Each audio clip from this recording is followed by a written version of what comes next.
The views and opinions expressed on any program are those of the producers and/or the persons appearing on the program and do not necessarily reflect the views and opinions of FRC Media, Bristol Community College, or the City of Fall River.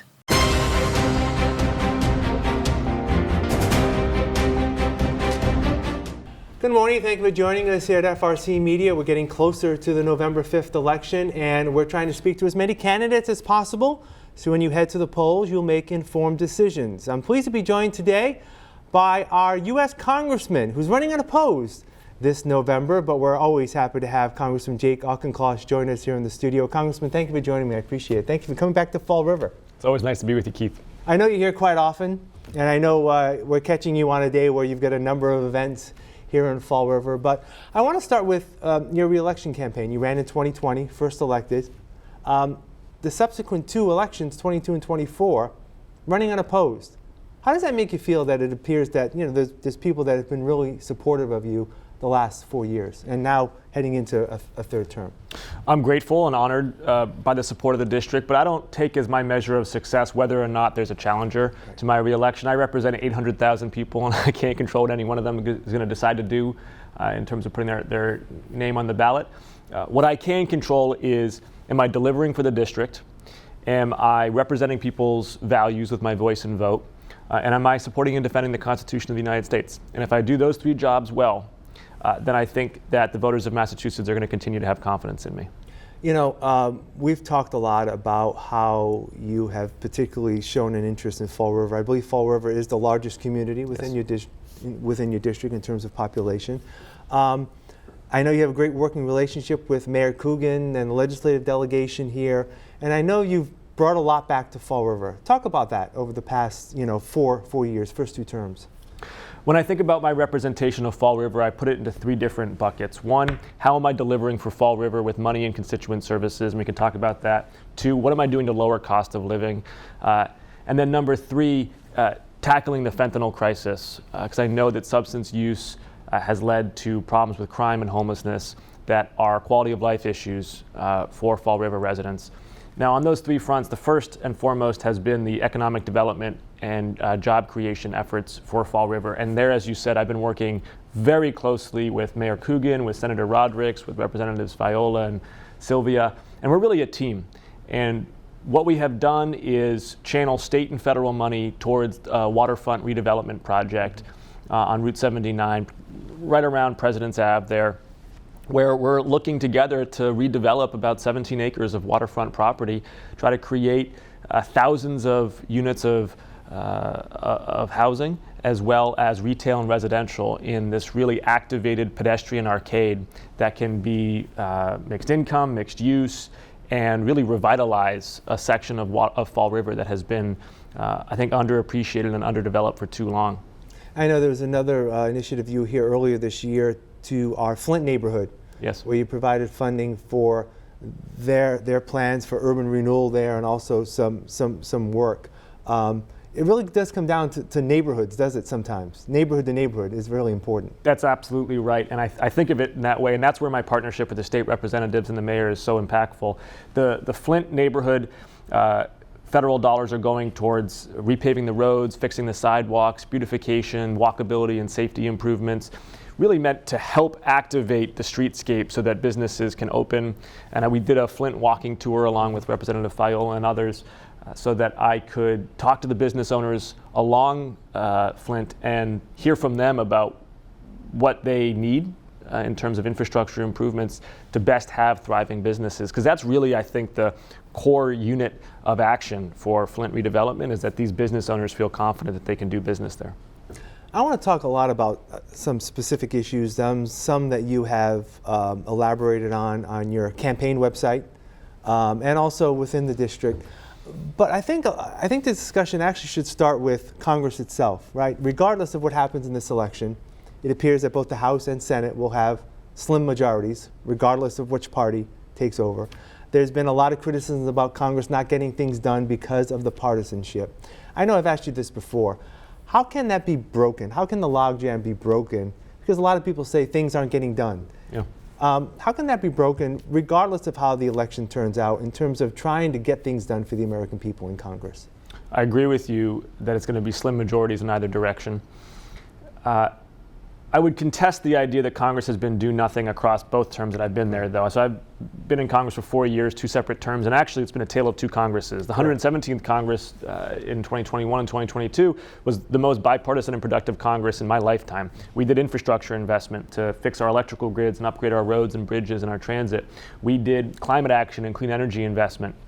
We made investments in science and semiconductor manufacturing. We helped close the January 6th loopholes that Donald Trump exploited. We passed bipartisan gun safety legislation that's already saved lives and prevented people who shouldn't own assault weapons from buying them at Walmarts and other retail outlets. So we got a lot done in that Congress. We did it in a bipartisan fashion. Yes, Democrats controlled both chambers, but we reached across the aisle and tried to get stuff done with our more reasonable Republican colleagues. Now, unfortunately, this current Congress, which has been controlled by the Republican Party in the House, has been one of the least productive in modern history. And that's really been because Speaker Johnson and before him Speaker McCarthy are totally beholden to their MAGA wing of the party. And these MAGA guys, they just don't want to get anything done. They're not in Washington to govern. They're in Washington to showboat and to try to convince the American people that government's out to get them.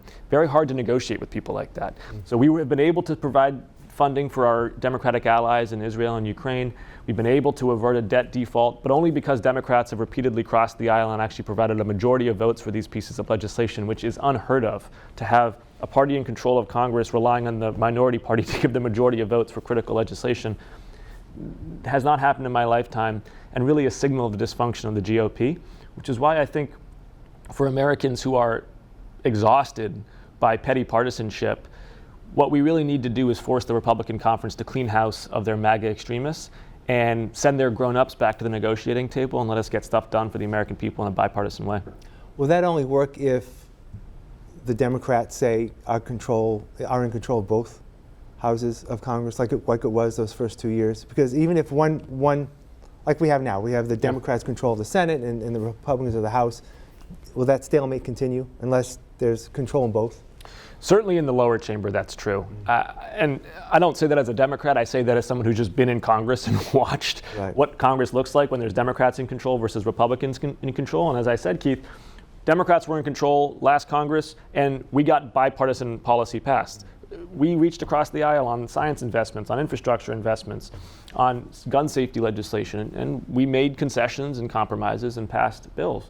Republicans had their turn this Congress, and instead of working with Democrats, you know what they really did? They spent their whole time fighting each other. I mean, 15 rounds of votes for Speaker McCarthy, then they fired him anyway, and then we had this game of chicken over the U.S. debt. It has been embarrassing at times to watch them wind their way into dysfunction. It's been a waste of Americans' time, and I want to see the Republicans expunge this MAGA extremism and get back to the business of governance so that we can have good faith back and forth. A lot of people are concerned. One of the top issues in the campaign is the economy, of course. Inflation impacted just about every American in one way, shape, or form. Here in Fall River, it's particularly important. People are having a difficult time making ends meet. Housing costs have been an issue. How can Congress help in that here locally? Let's talk about 3 areas in particular, because cost of living is the #1 issue on my constituents' mind right now, and I take that very seriously. First, housing; second, healthcare; third, energy. On the housing front, the one and only way that we are going to reduce the cost of housing in this country is by building more housing. Anybody that tells you that it's more complicated than that, frankly, has an agenda. We have to build 10 million units of housing in the United States because that extra supply puts downward pressure on prices. Now, Kamala Harris has put forward an agenda to build 3 million. That's a strong start. But we're going to need to work state, federal, and local in changing land use policies that make it too hard to build, in providing subsidies for affordable housing construction, and also by relaxing some of the very restrictive permitting and zoning regulations that make it too hard to build multifamily. So first and foremost, housing policy. Second, on healthcare. One thing I've worked a lot on has been prescription drug prices. Premiums have been rising every year, 7, 8, 9%. That is eating into wages and adding to cost of living challenges for employees and for Medicare beneficiaries. A substantial portion of that, not the biggest or most important, but a substantial portion of that has been prescription drug costs.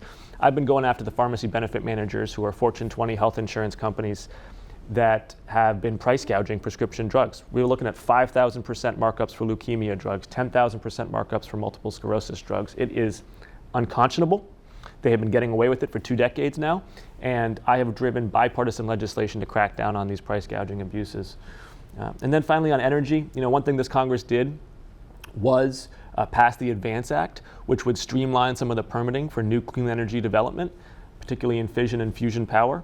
And that can put online more of the clean energy power that is reliable, safe, and affordable, because home heating and energy bills for my constituents have been going up. And what we need as a country is clean energy independence that provides lower cost, more reliable bills for them.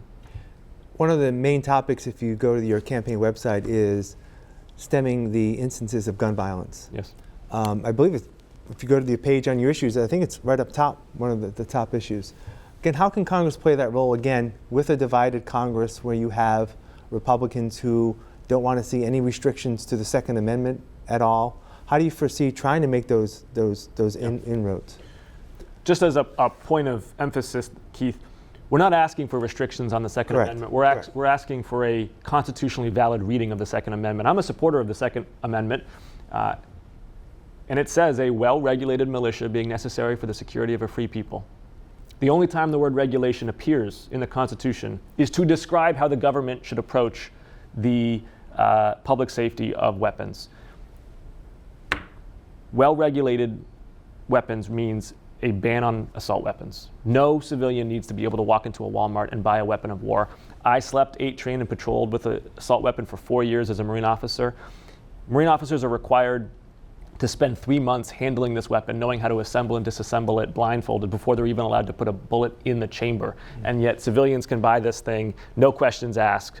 That is a threat to public safety. It's one of the reasons America has such a high proportion of school shootings and other gun violence relative to other developed nations. Now, J.D. Vance calls that a fact of life. I disagree. It's a fact of policy. We can change that. Safe storage laws. If you have a weapon, you got to store it safely so that children can't access it. The leading cause of death for children in the United States is gun violence. That is an abomination. Background checks. If you have a criminal history, you shouldn't be able to buy a gun. That's common sense. A majority of gun owners, much less of Americans, agree with that. Red flag laws. If you are out there making threats to yourself or to others, you should not be able to have access to weapons. Again, common sense. Majority of gun owners agree with that. Republicans won't do it. So I have dedicated a huge amount of my time and energy, including forming a leadership PAC known as Beyond Thoughts and Prayers, where I've been helping other Democrats in tough races on this issue, because ultimately we're going to need Democrats to drive common sense gun safety legislation in order to save lives in this country. Another issue that's prominent as part of your reelection, and it will, I guess in some ways could be determined by the outcome of the presidential election and in Congress, is the future of reproductive rights.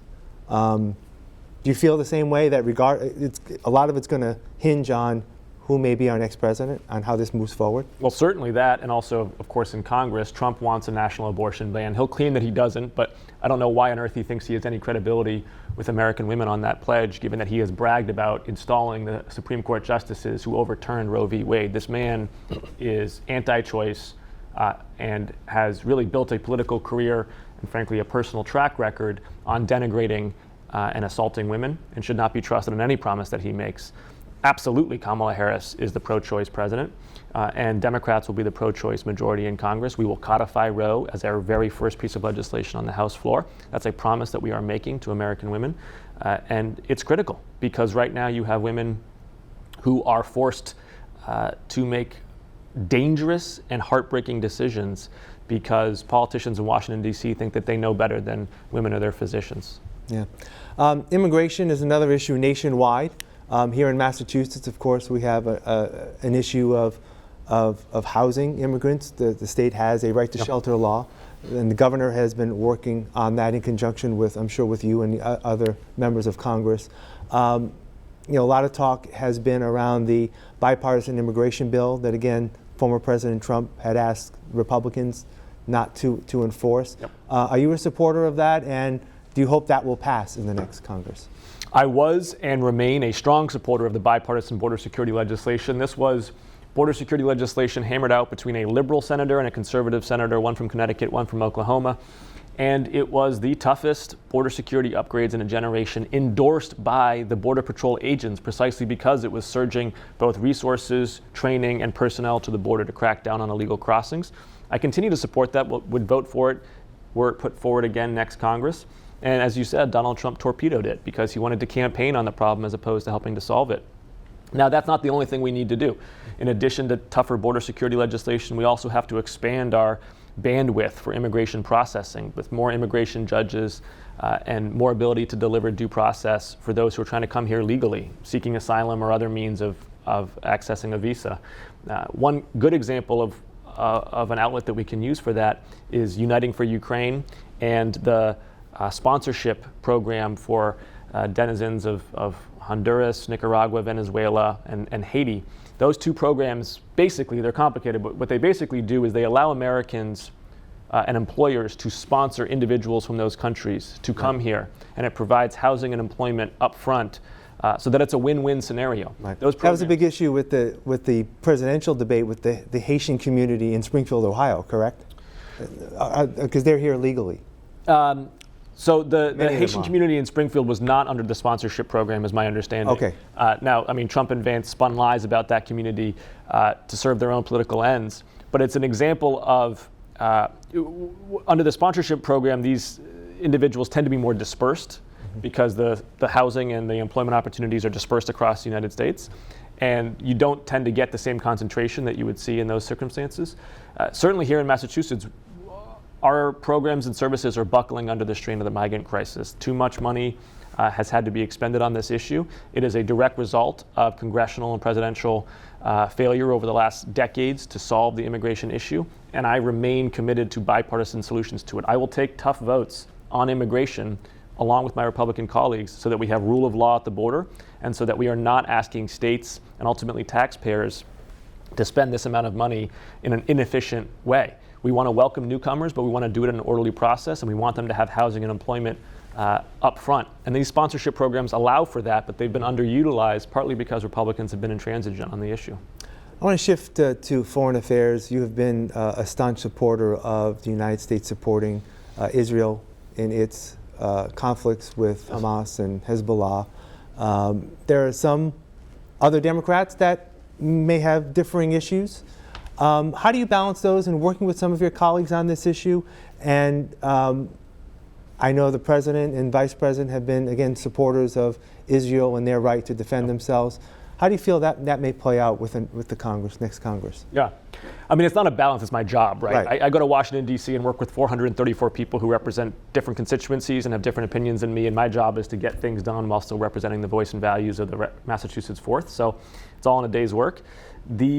I think the level set here is for we as Americans to recognize that we're facing an axis of authoritarianism. It's not just in the Middle East, it's not just in the East China Sea, it's not just in Ukraine. What we are facing with is a coalition between China, Russia, and Iran of dictators who don't respect individual rights, who don't seek democracy, who don't want to support the rules-based international order that America helped architect since World War II, and who fundamentally see the West as in decline and dysfunction and want to overthrow the United States as the hegemon the world over. And that's bad for Americans, but frankly, that's bad for people throughout the world who have seen peace and prosperity spread since 1945. So we have to contest this. And that means supporting our fellow democracy in Israel as it faces a ring of fire, Hamas to its south, Hezbollah to its north, proxy terror groups to its east, and Iraq and Syria, all funded by Iran. And these proxy terror groups and Iran itself, they don't recognize Israel's right to exist. They have as their stated claim the genocide of Jews the world over. These are unconscionable and unacceptable aims for these organizations to have, and Israel has every right to defend itself.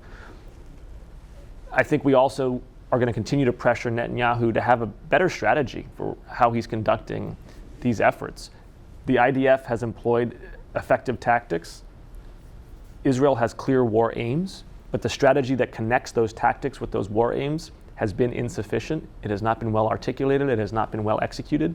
And that is the frustration that I think a lot of people feel right now is, as President Biden was quoted as saying in Bob Woodward's recent book, what's your strategy, man? Like this frustration with Netanyahu of what is your strategy to do this? We're supporting your war aims, but what's your strategy? Yeah, a lot of times here in the United States when we may have been attacked overseas, there's always a talk of a proportional response. Yeah. And there are some that are saying, okay, on October 7th, 1,400 Israelis were killed, hostages were taken, but the proportional response has been over 40,000 Palestinians. Is that what you're talking about in terms of getting that strategy?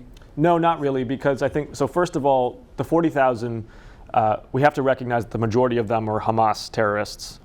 We also have to recognize that the numbers that are being reported are coming from Hamas itself, which is not an organization whose numbers can be trusted. Now, of course, every civilian death is a tragedy.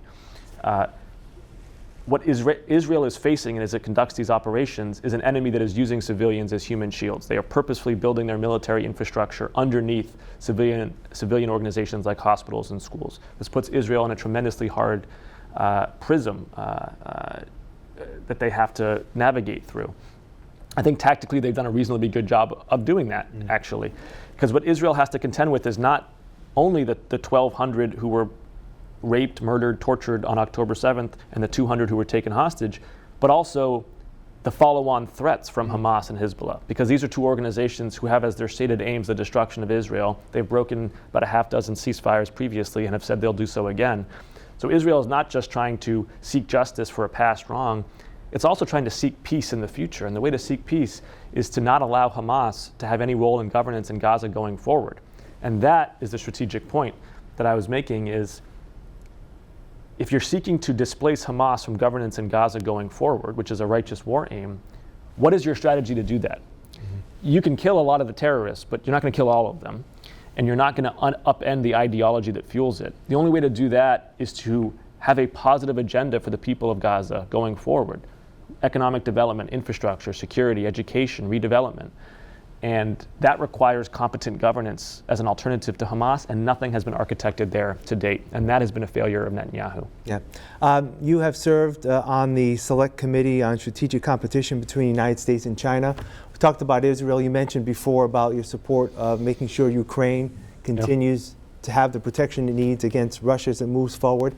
Is there a little less focus on China because a lot of the focus has been on Ukraine and Israel? The United States is a superpower. We're going to have to be able to engage everywhere the world over. I agree with you that our pacing adversary is the Chinese Communist Party, and that will be true for the next generation. And that is why we need things like the Abraham Accords in the Middle East, which is an Israel-Arab state accord, why we need NATO in Europe. We need these alliances of like-minded countries to help us stabilize regions of the world so that we can focus strategically on the Asia Pacific, particularly the South China Sea and the East China Sea. And I think there's bipartisan consensus for that in Congress, that that's really where the United States needs to have its top priority engagements. And we've had success there over the last 4 years under Joe Biden. We've gotten South Korea and Japan to conduct a rapprochement and present a united front. We have closer relationship now with the Philippines than we ever have had in economic and military ties. Australia is helping us build nuclear submarines. We are engaged more with the ASEAN states in Southeast Asia than I think people thought possible, although not doing enough on trade and investment ties. And I think China has been surprised at the amount of bipartisan consensus and conviction there is in Congress, and how much our alliances have evolved in the last 3 years. I think we've put them on their back foot, but we are going to be competing with China for a generation to come and have to continue to make investments in our own science, education, and military strength. Let me touch upon the presidential race. Sure. In the last few moments that we have. Have you had the opportunity to meet with Vice President Harris since she became the nominee? I know she's been very busy. Have you had the opportunity to meet with her at all? No. Yeah. It must be difficult with her pace and what she's going through. I mean, it's just... Yeah, I don't need... Kamala's out there campaigning for 7 swing states: Michigan, Wisconsin, Pennsylvania, North Carolina, Georgia, Arizona, Nevada. I don't represent any of those 7 states. Right. I want her spending her time on those 100,000 voters across those 7 states that need to be persuaded. I know who I'm voting for, so I'll talk to her after she's the president-elect, but right now I want her talking to voters. Let me ask you, what's your relationship been with President Biden? And secondly, what do you think his legacy will be when he leaves office? I think Joe Biden's legacy fundamentally will be that he took office at a time when the United States was facing its worst crisis in our democracy since the Civil War, our worst public health crisis since the end of World War I, and our most challenging economic situation since the end of World War II. He took those 3 episodes. He had zero partnership from Republicans in Congress. Indeed, they refused to recognize him as a legitimate president. And despite that lack of partnership from Republicans, and despite the gravity of those 3 challenges, we now have a situation where we are going to have a soft landing with a strong economy and inflation back down to about 2%. We have made strides to help heal our democracy, both in terms of its legal structure as well as, I think, in the tone of our civil engagement, although, of course, Donald Trump tries in every breath to undermine that. And we have put COVID squarely in the rearview mirror, although we have more work to do to close the education gaps that widened because of it. That's going to be his legacy. He took a country that was deeply, deeply damaged, and as someone who's a genuinely good man and a committed public servant, he poured his heart and soul into trying to help heal us as a democracy. Yeah. Congressman Jake Auchincloss, I appreciate your time as always, coming to Fall River. It's nice to talk to you again. I'm sure we'll talk again soon, and all the best. I appreciate it. Have a great weekend, Keith. And thank you for joining us here on FRC Media, and please make a point to vote on Tuesday, November 5th.